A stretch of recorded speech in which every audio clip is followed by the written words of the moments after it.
Hello, scholars, leaders, and future change makers.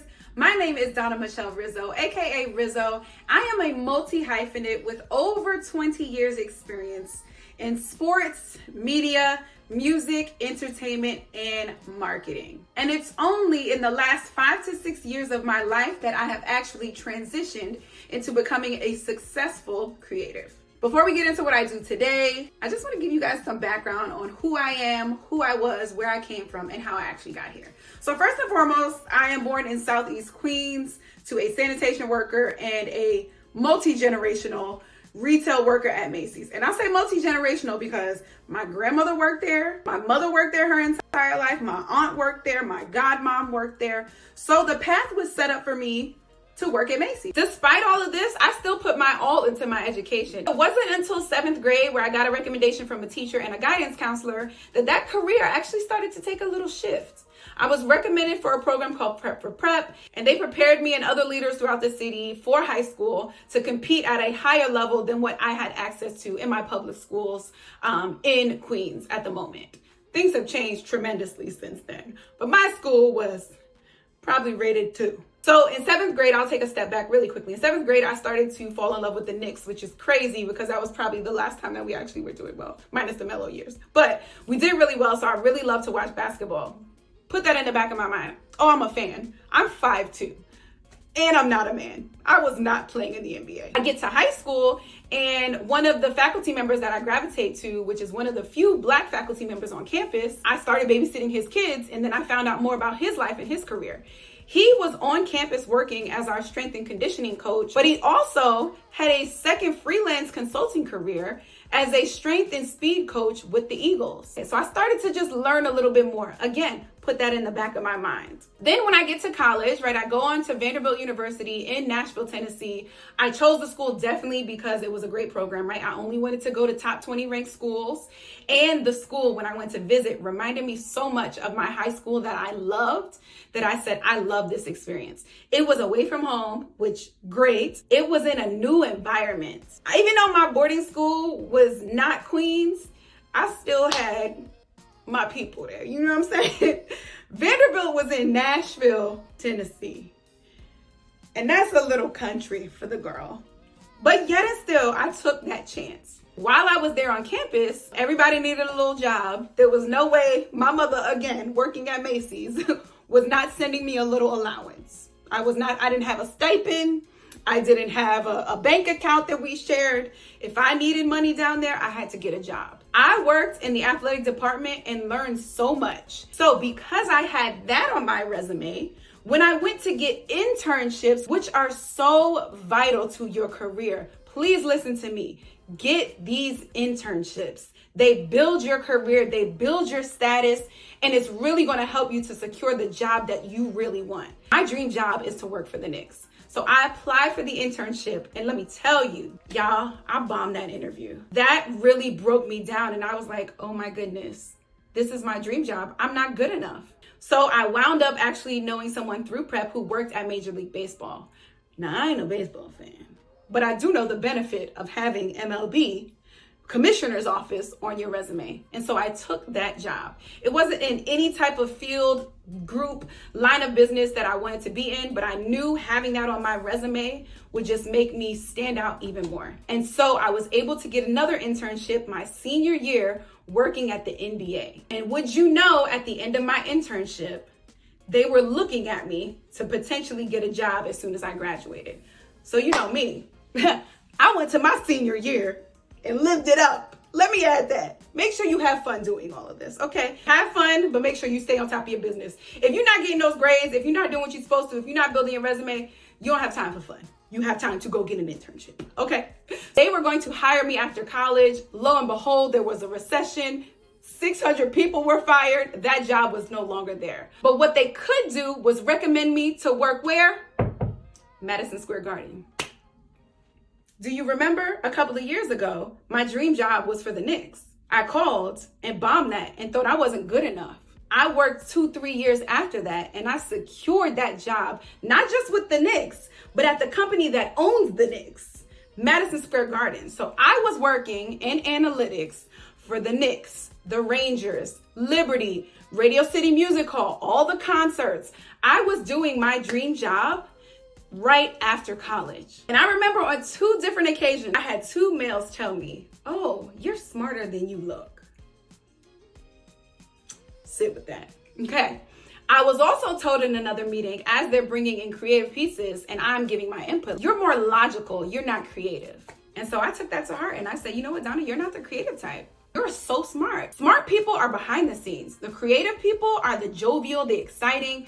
That's not you. You're so smart. Don't waste your talents." So after I had been at the Garden for about 8 years, SiriusXM reached out to me to work on, again, behind the scenes, the segmentation strategy there. And I was brought on board. Fast forward, one of my friends who interned at the NBA with me wound up being on The Bachelor. She was the first Black bachelorette. And I wanted to support her show because there was so much like contention with a Black woman and the first. And so on Snapchat, I got on my phone and I started recording recaps. I said, let me go ahead and post it to get her ratings up, to get people talking, because I didn't think anyone watched it. So I did that entire season with fans.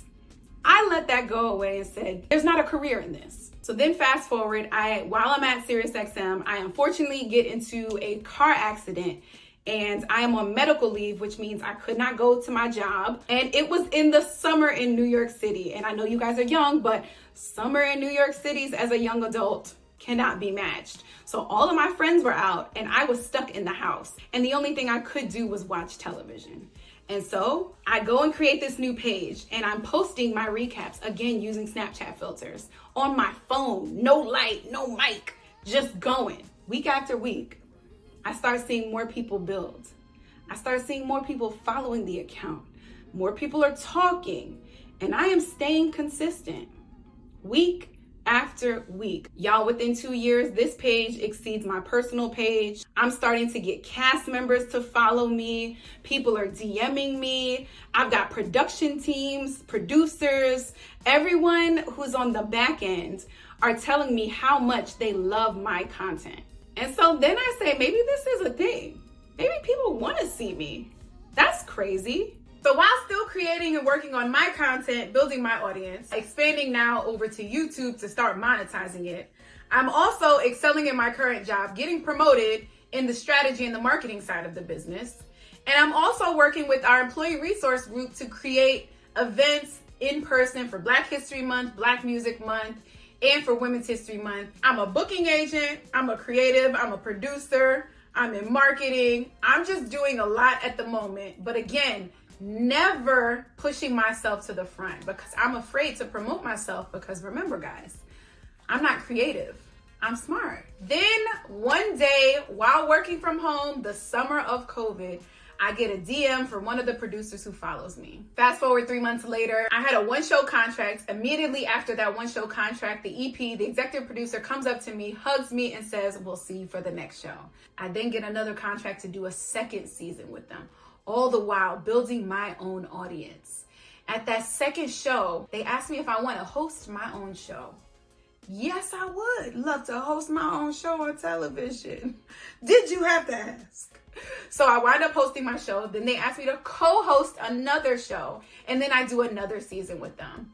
I move out of the reality TV space and I start doing more Black scripted television because I just like how that presents us. So I start doing Issa Rae's Insecure. I start doing her show Rap Shit. And of course, I start getting more attention from that crowd, from those producers, from those folks over there, a lot of the cast members. I bring in Chameleon and Ida, who are Mia and Shauna from the show, to do a show on SiriusXM with Sway. And then I also connect with them to do some social media stuff. And then later I fly out to LA to do a live recap on my platform with Duke, aka Jonica. But I will tell you, it's only been like this because of the work that I have put in. Very few people make it to the 3rd.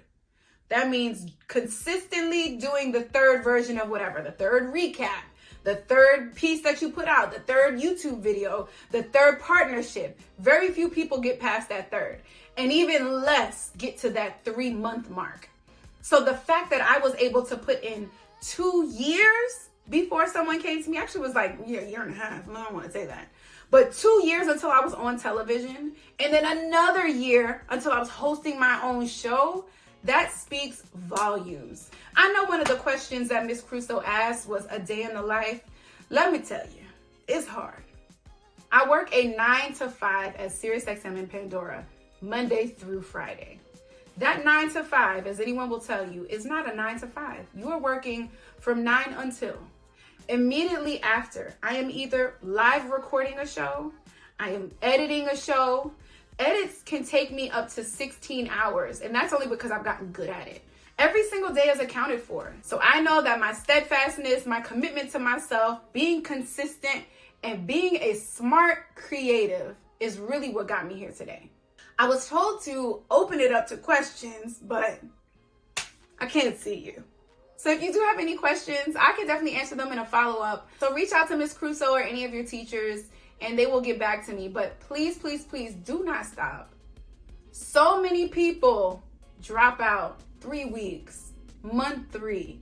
If you have made it to month 4 of being consistent at something, you are in the 1%. So in advance, I want to tell you that I am already proud of you. Whatever it is that you want to do, whether it be creative, whether it be smart, the logical job, whatever you want to do, if you have a passion for it, I'm believing right now that you're going to be committed to it, you're going to work hard for it, and you are going to succeed. All right, scholars, I love you, and I cannot wait to see what you come up with and how you will actually impact this world. You are here for a reason. There's only one of you, and we need you. I'm going to sign off like I do on my site. Please always remember that everything that I have said has been from Rizzo with love. Bye, guys.